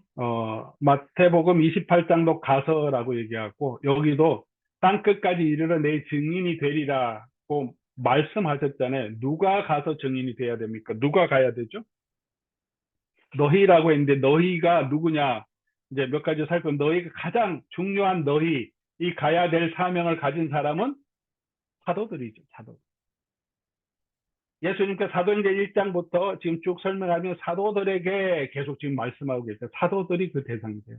그리고 11명 가룟 유다를 대신해서 마태를 선택했는데 그 세운 이유는 예수 그리스도께서 죽으심과 부활을 증언하기 위해서 증인이 되기 위해서 사도를 세웁니다. 이 일에 가장 중요한 일을 해야 되는 사람들은 사도고 그 사도들은 예수 그리스도께서 직접 권한을 주시고 보낸 사람들. 이 일을 하도록 예수님 보낸 사람들. 사도들이 그렇게 해야 됩니다. 그래서 사도행전은 이 복음을 증가하는 일에 누가 일을 주도적으로 합니까? 전반부는 베드로와 요한이, 후반부는 중반부터 후반부는 사도 바울이 예수님께서 직접 선택하셔서 이방인 사도로 이스라엘 백성들에게는 베드로를 보내시고 이방인에게는 바울을 선택해서 보내시면서 사도들이 이 일을 하게 하십니다. 그러나 이제 사도행전 전체를 읽어보면 이제 사도들만 하는 게 아니고요. 이 일을 위해서 특별히 교회가 파송한 자들도 이 일을 감당합니다. 누구냐 하면 사도행전 13장 2절 가서 보면 바울과 바나바를 안디옥 교회가 따로 세워서 이 일을 위해서 이 일이 뭐냐면 예수 그리스도를 증거하는 일을 위해서 따로 세워서 보냅니다. 이 일만 하라고. 이런 사람들을 신약 교회, 신약 성경은 evangelist, 전도자 이렇게 표현하고요. 지금 저희는 뭐라고 부릅니까? 선교사 이렇게 부르죠. 이 일을 위해서 지역 교회가 아니라 다른 지역으로 예수 그리스도를 증언하는 일을 위해서 전적으로 이 일을 위해서 보냄받은 사람. 바울과 바나바 외에도 마가도 데리고 왔고 실라도 데리고 왔고 그 다음에 누굴 또 데려가냐면 그 길 가다가 디모데라고 하는 젊은 형제를 선택해서 야 너도 이 일을 위해서 가자. 그래서 그 교회가 디모데를 보내고 바울이 디모데를 데리고 바울의 동역자로 이 일을 하게 합니다. 그런 사람들도 이 복음을 전하는 일에 후반부에 하나님께서 사용하셔요. 이런 사람들도 가서 전합니다. 그 다음에 또 누가 전하냐면 사도행전은 스데반과 빌립이라고 하는 7 집사가 있죠. 이 중에서 스데반과 빌립이 스데반이 복음을 전하죠. 빌립도 유대와 사마리아에서 에디오피아 내시에게 복음을 전합니다. 스데반과 빌립은 누굽니까? 지역교회를 섬기도록 세움받은 일꾼이에요. 집사라고 얘기하죠. 예루살렘 교회를 세우도록 세움받은 일꾼인데 근데 교회에서 맡은 일만 하는 게 아니라 스데반도 빌립도 예수 그리스도를 증언한 일을 하는 것을 성경이 우리에게 보여줍니다. 이 직분자들은 교회에 맡은 일만 하는 게 아니라 뭘 해야 된다고요? 예수 그리스도의 증인이 되고 예수 그리스도를 선포하는 일도 어떻게 계속 해야 된다는, 같이 해야 되는 사명이라. 목회자만 하는 게 아니라 그의 모든 직분자들이 함께 하는 일이죠. 또 이제 가장 중요한 것은 흩어진 모든 제자들. 두 가지 아주 중요한 구절이 있는데요. 예수님께서 이 예수 그리스도의 증인이 되는 것을 온 유대와 예루살렘이고 그 다음에 온 유대 사마리아 그리고 땅끝이라고 이 세 가지로 이렇게 나눠서 말하는데 예루살렘을 지나서 복음이 유대와 사마리아로 전거될 때 그리고 유대 사마리아 지역을 지나서 이방 민족에게로 복음이 전거될 때 누가 결정적인 역할을 하냐 하면 이 사도행전은 그것을 잊지 않고 기록하는데 사도들이 아니었어요. 바울과 바나바가 아니었어요. 빌립과 스데반도 아니었어요. 누가 이 일에 결정적으로 연구하냐면 흩어진 제자들이에요. 8장 4절 복음이 사마리아 지방으로 전파되는데 스데반의 일로 박해를 받아서 흩어진 사람들이 두루 다니며 복음을 전할 때 사마리아 성에 가서도 복음을 전해서 그곳에서 믿는 사람들이 생깁니다. 누가 복음을 사마리아 성으로 전했냐 하면 흩어진 제자들을 통해서. 그리고 이 복음이 이방인에게 가장 먼저 증거될 때 사도행전 11장 19절에서 21절이죠. 스데반의 일로 말미암아 흩어진 자들이 여러 곳으로 떠돌아다닙니다. 근데 안디옥에 이르러 헬라인에게도 말하여 예수를 전파하니 헬라인은 민족적으로도 이스라엘 백성의 유대인이 아닙니다. 언어적으로도 다른 언어를 사용하는 사람이고 근데 그들에게도 복음을 전해서 어떻게 돼요? 수많은 사람들이 믿고 죽게 돌아오더라. 누가 이 일을 했다고요? 흩어진 제자들이 했습니다. 복음은 예수 그리스도의 증인이 되는 일은 누가 해야 되는 사명이냐 하면 이 사도행전이 우리에게 보여주는 것은 사도들이 해야 되는 사명. 대표적인 사역. 사도들의 가르침을 받아야 돼. 그런데 사도들만 하는 게 아니라 이 일을 위해서 특별히 보냄받은 사람도 있어야 돼. 보내는 교회도 있어야 돼. 그리고 교회 직분자들도 이 일을 해야 돼요. 근데 이 복음이 전파되는데 핵심적으로 사용하는 사람들이 누구냐 하면 흩어진 모든 제자들이라는 거죠. 흩어진 모든 제자. 이들이 예수 그리스도의 증인이 되겠다고 간 게 아닙니다. 그냥 핍박 때문에 살 곳을 찾아서 그냥 흩어진 거예요. 디아스포라 크리스찬이에요. 저와 여러분이 어디 와 있습니까? 한국에서 미국으로 와 있고 미국에서 또 다른 지방으로 다른 나라로 흩어지는 그런 하나님의 백성들을 통해서 하나님께서 무슨 일을 하시냐 하면 하나님의 복음이 땅끝까지 전하는데 하나님께서 그런 흩어진 성도들을 사용하신다는 거예요. 이들은 가는 곳마다 그곳에서 예수 그리스도의 복음을 증거하면서 그곳에서 먹고 살았어요. 이런 사람들을 통해서 하나님께서는 하나님의 복음이 땅끝까지 증거되는데 핵심적인 요소로 사용하는 겁니다. 사도와 직분자들이 선교의 주된 사명을 이루어가지만 복음이 새로운 지역으로 확장될 역사적인 전환점을 이끌었던 사람들은 언제나 이름 없는 무명의 흩어진 제자들이었다. 사도행전이 우리에게 보여주는 아주 중요한 메시지입니다. 지금도 마찬가지죠. 교회에 예수를 믿지 않는 사람들이 교회 예수 복음을 듣고 교회에 오는데 누구를 통해서 옵니까? 목사를 통해서 옵니까? 아닙니다. 그냥 일반 성도를 통해서 오죠. 성도들이 자기 친구들, 가족들을 전도해서 옵니다. 목사들이 가르치고 양육하고 세례를 주지만 선교지에서 예수를 믿는 사람들이 누구를 통해서 옵니까? 선교사님을 통해서 믿지 않는 사람들이 돌아옵니까? 아닙니다. 그곳에서 먼저 믿었던 성도들을 통해서 그들이 동네 사람들에게 가서 전하고 그들이 친구들에게 얘기하면서 그들을 통해서 믿지 않는 사람들이 예수님께로 옵니다. 우리 모든 사람이죠. 그냥 다시 말하면 모든 사람이 자기 직분대로 은사대로 어떤 포지션에 있든지 우리는 예수 그리스도의 증인이 되고 예수 그리스도를 증언하는 사람이 되고 그런 사람들을 다 함께 사용하셔서 하나님은 이 하나님의 선교적인 일을 이루어 가신다. 이렇게 우리가 말할 수 있습니다. 자, 그러면 이제 또 어디로 가야 합니까? 어디로? 우리의 선교를 어디로 가서 해야 됩니까? 사도행전 1장 8절은 뭐라고 얘기합니까? 예루살렘과 온 유대와 사마리아와 거기인데 여기는 전치사를 뭘로 쓰냐 하면 in이라고 씁니다. In Jerusalem and all Judea and Samaria. in 땅끝으로 쓸 때는 to라고 씁니다. To the end of the earth. in이라고 하는 이 지역은 어떤 지역입니까? 예루살렘과 유대와 사마리아. in이 뭐예요? 너희가 있는 곳이 in이죠. 예루살렘과 유대와 사마리아는 예수님이 이미 사역했던 지역이에요. 제자들이 마을마다 전도했던 지역이에요. 복음을 선포했던 그곳이에요. 이미 선포했던 곳이에요. 이 예루살렘과 온 유대와 사마리아는 이 예수님의 제자들의 생활 영역이었어요. 우리가 어디에서 예수님의 증인이 돼야 하면 우리가 살고 있는 그곳에 삶의 현장에서 예수 그리스도의 증인이 되어야 되는 거죠. 제루살렘과 유대와 사마리아에서, 그리고 그것만이 아니라 우리가 또 어디로 가야 합니까? 땅끝까지 가야 합니다. 그곳에만 있는 것이 아니라 땅끝까지 가라고 합니다. 그럼 땅끝은 어디일까요? 땅끝, 땅끝. 땅끝은 예루살렘과 유다 사마리아 지방을 벗어난 지방을 말하는 거죠. 그럼 무슨 의미가 있습니까? 땅끝은 지리적으로 먼 곳이에요. 인종적으로 다른 민족들, 문화적으로 다른 문화권으로 가는 게 땅끝이죠. 그렇게 복음이 예루살렘 유다 지역을 지나서 시리아 지방으로, 그리고 구브로 밤빌리아 지방으로, 그리고 소아시아 지방으로, 마케도니아로, 아가야로, 그리고 나중에 로마까지 점점 먼 곳으로, 다른 민족에게로, 다른 문화권으로 흩어져 갑니다. 그곳으로 우리가 가야 합니다. 우리가 있는 곳 생활 영역에서도 예수 그리스도의 증인이 되어야 되고, 그리고 우리가 해야 될 사명은 우리가 더 먼 곳으로도 가야 합니다.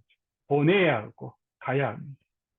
그러나 땅끝은 또 어떤 의미가 있냐면, 그 먼 곳 이방 나라는 누가복음에 보면 탕자가 나오는데, 탕자가 아버지의 재산을 다 팔아서 어디로 갔냐 하면 먼 나라에 가서 허랑방탕하며 그럽니다. 먼 나라는 어떤 나라냐면 이방 나라를 의미하는 건데요. 이방 나라에 누가 있는 곳이냐면 잃어버린 탕자가 있는 곳이에요. 하나님의 잃어버린 백성들이 있는 곳이 또 땅끝이에요. 믿지 않는 영혼들이 많이 있고 그곳에 택한 사람들이 많이 있는 그 이방 땅이, 그리고 이 땅에 있어도 잃어버린 영혼들이 있는 곳이 또 땅끝이에요. 그곳으로 우리 가야 돼요. 예수님 그렇게 잃어버린 영혼들을 구원하시기 위해서 이 땅에 오셨고, 이 세상으로 저희를 보내신 이유도 잃어버린 영혼들에게 가는 거죠. 또 한 가지 땅끝은 어떤 의미가 있냐면, 이 사도행전을 보면 이 땅끝까지 가라 그런데 복음이 계속 그곳에 다 전파되면서 사도 바울이 얘기합니다. 이곳에 이제 다 복음 전해져서 내가 로마도 보아야 하겠다. 그러면서 사도행전 맨 마지막은 사도 바울이 로마로 가는 여행을 기록하고, 사도행전의 마지막은 로마에 가서 사도 바울이 계속해서 하나님의 나라의 복음을 전하는 내용으로 마감합니다. 로마가 어떤 곳입니까? 로마는 당시 로마 제국의 수도였습니다. 로마 제국은 지금과 비교해도 아주 강대국이었고, 지금 미국보다 훨씬 더 강대국이었죠. 최고의 발전된 도시였고, 그 당시에 최고 로마의 부가 같이 모인 곳이고, 모든 로마의 가장 높은 정치 권력이 모인 곳이고, 가장 부자들이 모인 곳이고, 가장 번영한 곳입니다. 인간들이 가장 즐거움을 누리는 곳이 로마였어요. 문화와 사상, 정치의 중심지가 로마였죠. 땅끝은 어디로 가냐 하면 사도 바울이 복음을 들고 이 세상 나라의 가장 중심부로 향해 갑니다. 사도 바울이 복음을 들고 갈 때 어디로 가냐 하면 저 사람이 살지 않는 오지로 가지 않습니다. 어느 지역으로 가든지 그 도시로 갑니다. 중심 도시로 갑니다. 그곳에서 복음을 전하고 그 복음이 그곳을 통해서 주변 지역으로 전해지게 합니다. 그리고 그런 헬라의 도시들은 바울이 왔던 예루살렘과 비교할 때는 엄청나게 다 발전된 도시였어요. 예루살렘은 너무나 후미진 그런 시골 나라의 변방의 수도였습니다. 복음을 들고 바울이 어디로 가냐 하면 이 세상 나라의 가장 중심부로 들어갑니다. 그리고 로마로 갑니다. 우리는 복음을 들고 가야 할 때 대부분 선교 생각하면 무슨 생각을 하냐 하면 오지를 생각합니다. 사하라 사막의 끝에 있는 부족들, 아마존 정글에 있는 어떤 사람들, 인도에 있는 불가촉 천민들, 그런 분들에게도 복음을 전해야 되죠. 그러나 우리가 가야 할 땅끝, 성경이 보여준 땅끝은 우리보다 덜 배운 사람, 우리보다 가난한 사람, 문화적인 혜택을 누리지 못하는 사람들만이 아니라는 거죠. 복음이 어디로 가야 하냐 하면 이 세상 나라의 중심부로 가서 그 세상 나라 사람들에게 하나님의 나라의 영광을 보여주고 그들을 통해서 그들이 하나님의 나라의 백성으로 하나님의 영광을 보고 돌아오도록 우리를 이끌어야 하는 것도 있습니다. 사도 바울이 아그리빠 왕과 베스도 앞에서 이 결박된 것 외에는 나와 같이 되기를 원한다 그렇게 말했죠. 복음은 그런 능력을 가지고 있는 복음입니다. 우린 세상 나라 잘난 사람들 앞에서는 주눅들어서 아무도 복음을 전가하지 못하면서 가난한 곳에 오지에 가서는 마치 우리가 뭔가 된 것처럼 우리가 가지고 있는 거 가지고 우리가 가진 돈을 우리의 부를 자랑하면서 아 너래도 예수 믿으면 이렇게 잘 살다가 그렇게 전하는 게 그게 복음의 핵심 내용이 아니고 복음의 핵심 내용은 무엇이라고 얘기합니까? 복음의 핵심 내용은 세상 중심부로 가서 예수 그리스도의 복음을 증거할 수 있어야 되는 거죠. 내가 이 가난한 것 빼고는 내가 이렇게 묶인 것 빼고는 세상의 그 어떤 학식을 가지고 얼마나 잘 사는 사람들 앞에서도 교양 있는 사람들 앞에서도 당신이 내가 아는 예수 그리스도, 내가 믿는 예수 그리스도, 당신이 그 하나님의 나라의 부요함을 알았으면 좋겠다고 당당하게 증거할 수 있는 것이 되어야 되는 거죠. 가서 무엇을 해야 합니까? 우리가 가서 무엇을 해야 합니까? 가서 예수 그리스도의 증인이 되어야 합니다. 성경은 뭘 하는 것입니까? 예수 그리스도의 증인이 되는 거죠. 증인은 뭡니까? 내가 보고 들은 것을 증거하는 거죠. 내가 만난 예수님, 내가 받은 복음을 증거하는 거죠. 사도들이 우리에게 가르친 이 복음, 우리가 받은 하나님의 나라의 풍성함, 그 하나님의 나라의 능력, 그 하나님의 나라의 부유함을 증하는 것. 내가 만난 예수 그리스도의 은혜를 증거하는 것입니다. 성경은 자기를 증명하는 것이 아닙니다. 내가 가진 것을 나누는 것이, 내가 가진 돈을 나누는 것이 아니죠. 성경은 우리 속에 있는 예수님. 우리가 가난한 지역에 가서 나누더라도 우리가 가진 부유함이 전달되는 것이 아니라 그런 부유함이 있음에도 불구하고 예수 그리스도를 더 귀하게 여기는 우리의 마음, 그 잃어버린 영혼을 사랑하는 우리의 복음에 대한 사랑의 열정이 전해져야 하는 거죠. 예수 그리스도의 존귀함이 나타나요. 우리가 가진 그 물질적인 부요함이 그들의 부러움의 대상이 되는 게 아니라 우리가 믿는 예수 그리스도, 우리가 소망하는 하나님의 나라가 그들이 부러워하는 대상이 되고 우리는 그 예수 그리스도를 증거해야 되는 거죠. 그게 선교의 가장 중요한 건 예수 그리스도가 내 몸에서 예수 그리스도가 존귀함이 될 수 있도록 죽어가는 어떤 사람도 아무것도 가지 못한 사람도 하나님의 나라에 대한 소망을 가지고 건강한 사람에게 당신이 내가 가진 이 예수 그리스도를 가졌으면 좋겠다고 증거할 수 있는 게 하나님의 나라의 복음의 증인으로 사는 우리의 모습이라는 거죠. 우리가 이 사명을 가지고 하나님 우리를 부르셨고 보내셨고 그리고 어떤 사람 누구에게든지 우리는 가도록 하나님 우리를 불러주셨다는 거죠. 마지막으로 허드슨 테일러 선교사님의 일화를 소개하면서 강의를 마치려고 합니다. 허드슨 선교사님은 이제 중국 선교에 헌신하고 중국 네이지 선교회 차이나 인랜드 미션 지금 OMF로 하는데 선교에 아주 중요한 역할을 감당하신 선교사님이죠. 이 선교사님이 노 선교사님이 이제 중국 선교를 위한 컨퍼런스를 진행하고 그곳에 갔습니다. 많은 사람들이 중국 선교에 헌신했어요. 그래서 물어봤다고 합니다. 당신은 왜 중국 선교에 헌신하려고 하느냐? 한 사람이 대답했대요. 중국에 있는 영혼을 구원하려고 그렇게 말했다고 합니다. 그랬더니 허드슨 테일러 선교사님이 그게 아닙니다라고 대답했다는 겁니다. 또 다른 사람이 또 질문합니다. 당신은 왜 중국 선교에 헌신하려고 합니까? 그러니까 그 사람이 이제 조금 생각해 보자. 아까 아니라고 했으니까 또 다른 대답을 해야 되겠다. 그래서 뭐라고 말했냐면 중국을 변화시키기 위해서 중국에 가려고 합니다. 그랬더니 이 허드슨 테일러 선교사님이 그것도 아닙니다. 그랬답니다. 이제 사람들이 궁금해지죠. 당신은 왜 중국 선교를 합니까? 라고 물었을 때 허드슨 테일러 선교사님이 이렇게 대답하셨다고 합니다. 중국의 영혼을 사랑하기 때문에. 선교의 동기는 사랑이어야 한다는 거죠. 선교의 이유는 어떤 성과를 내는 것도 아니고 몇 명의 영혼을 구원하는 것도 아니고 교회를 몇 개 세우는 것도 아니고 사회를 변혁시키는 것도 아니고 성과가 있으면 하는 게 선교가 아니고 성과가 없으면 포기해야 되는 게 선교가 아니고 재정의 여유가 있으면 하는 게 선교가 아니고 재정이 없으면 하지 않는 게 선교가 아니죠. 우리가 자녀를 위해서 헌신하고 섬기는 것은 재정이 있으면 섬기고 재정이 없으면 하지 않는 것 아니지 않습니까? 성과가 있으면 자녀를 사랑하고 아무리 사랑해도 성과가 없으면 자녀를 포기하는 그런 부분은 없습니다. 왜 그렇습니까? 사랑하기 때문에. 사랑하는 것은 성과를 생각하지 않습니다. 사랑하는 것은 재정을 생각하지 않습니다. 사랑하기 때문에 희생할 수 있고 사랑하기 때문에 열매가 없어도 우리는 계속 해야 하고 할 수 있는 것입니다. 하나님께서 세상을 이처럼 사랑하사 독생자를 보내주셨습니다. 하나님의 사랑이 하나님의 선교의 가장 중요한 동기였고 예수님은 그런 하나님의 사랑을 가지고 저와 여러분을 세상으로 보내셨습니다.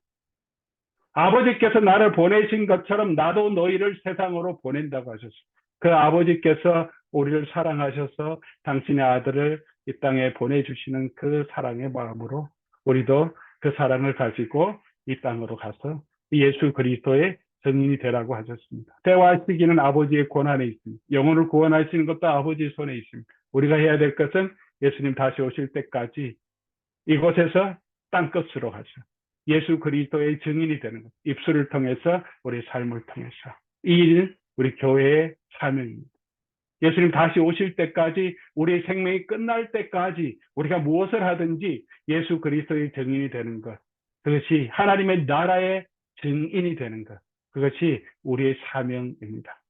계속해서 우리 하나님께서 우리 교회에게 주신 이 사명, 하나님께서 하나님의 제자들에게 성도들에게 주신 이 사명을 우리가 함께 힘을 다해서 예수님 오실 때까지 감당하는 그런 저와 여러분 됐으면 좋겠습니다.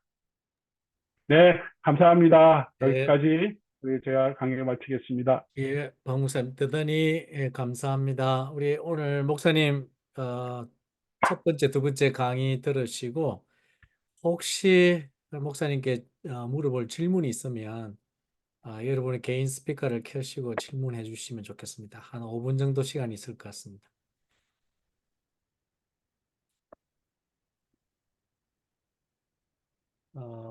혹 질문이 없으신가요?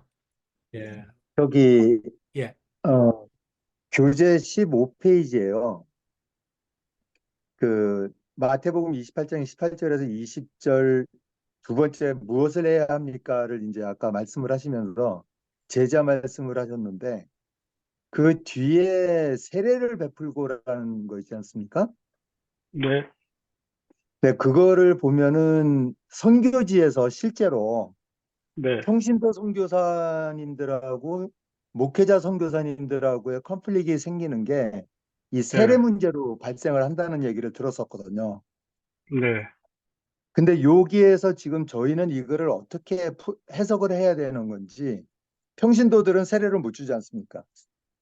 예, 뭐 교회 법은 그렇게 돼 있죠. 우리가 예, 믿는 예. 분이면 뭐 이제 뭐 성경적으로는 또 상황에는 그렇지만 일반적인 교회 상황에서는 세례 베푸는 것이 굉장히 중요한 것이고 세례를 확인하고 하는 것이 중요한 일이기 때문에 이제 말씀을 훈련된 이제 사역자들이 하게 그렇게 하는 거죠. 복음을 우리가 보존하기 위해서.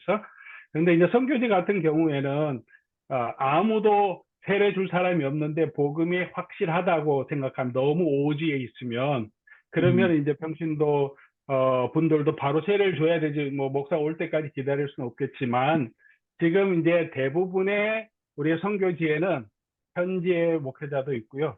주변에 목회자들이 다 있어요. 그러니까 우리가 그런 일들을 할 때 이제 그렇게 세워준 건 인간의 법인 거죠. 목회자만 오데인 받은 사람은 하라고 한 것은 인간의 법이긴 하지만 그렇게 세워준 것도 이유가 다 있는 거죠.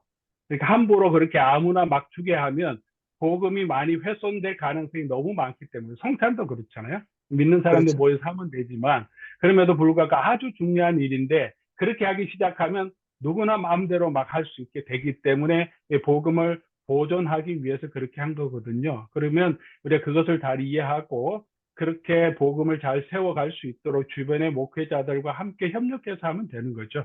그게 갈등을 일으킬 이유가 전혀 없죠. 만약에 나도 그런 일에 같이 하고 싶다 그러면 신학을 공부하고 목회자가 되면 되죠. 왜 갈등을 합니까? 예. 네, 감사합니다. 자기 예. 소명대로 하면 되는 거죠. 우리 같이 협력할 수 있는 팀들은 많이 있기 때문에 뭐 같이 협력해 지금도 선교제 잘 하고 있습니다. 감사합니다. 저 예. 질문해 주셔서 너무 감사합니다. 이 예. 많은 사람들 앞에서 질문한다는 게 엄청난 용기가 필요한데 그래도 질문하시니까 분위기가 훨씬 이게 상방향의 이 분위기가 돼서 너무 좋은데요. 혹시 뭐 질문 더 있습니까? 네. 예. 소그룹 해야 되니까. 질문과 답변 감사하고요. 정말 여러분이 나중에 질문이 생기시면 여러분의 담임 목사님을 통해서 강사 목사님께 질문과 답을 얻으실 수도 있겠습니다. 그래 하고 지금은 이제 저희들이 예정된 대로 첫 번째, 두 번째 강의를 잘 들었고요. 이제 소그룹 모임을 잠시 가지고자 합니다. 지금부터 정시까지 퍼시픽 타임은 서부에는 9시, 마운틴 타임은 10시 이렇게 될 겁니다. 아마 한 20분가량 모임을 가질 텐데 우리 화요반 전체 참여인은 63명입니다. 그래서 11개 그룹으로 소그룹으로 나눌 테고요. 소그룹에서 뭘 하느냐 하면 오늘은 첫날이라 그 페이지 16페이지에 보면 나눔을 위한 질문과 내용이 잠시 있습니다. 한 그룹에 5, 6명 정도 배정이 되니까 오늘 강의 들으신 내용을 잠시 쉐어하면서 그렇게 교제하는 시간 가지시고 정시되면 아마 이 호스트가 강제로 전체 모임을 하게 될 거고 그리고 광고 드리고 기도하고 그렇게 마치도록 하겠습니다. 11개 그룹으로 지금 나누는데 그 그룹 리더를 좀 정했습니다. 제가 잠시 불러드릴 테니까 기억하셔서 자기 그룹에 속하면 잠시 리더 역할을 좀 해주시면 좋겠습니다. 최정욱 장로님, 석진철 목사님, 안병용 장로님, 전남진 장로님, 윤대식 목사, 박석현 목사님, 강지민 강도사님, 이완희 목사님, 문상록 장로님, 에드워드 한 장로님, 박영진 장로님 이렇게 11분입니다. 그룹 모임 잘 하시고 다시 나중에 잠시 뵙도록 하겠습니다. 우리 이민규 목사님 그룹으로 이동해 주시면 좋겠고 아마 여러분 창이 하나 뜰 겁니다. 그럼 그룹으로 조인인 해가 클릭하시면 들어가게 될 겁니다. 예, 목사님, 그 소그룹 하실 때 인도자는 질문하시고 하시는 분들을 잘 가르치시는 게 아니고 그냥 질문하시고 대화할 수 있도록만 도와주시면 되겠습니다. 제가 네. 지금 룸을 오픈하면 여러분이 강제로 방으로 다 들어가실 거고요. 아까 말씀하신 분들이 인도를 해주시면 되겠습니다. 시간은 9시, 이 서부 시간으로 9시 10분이 되면은 저희가 강제로 메인 창으로 여러분 부르도록 하겠습니다. 들어가겠습니다.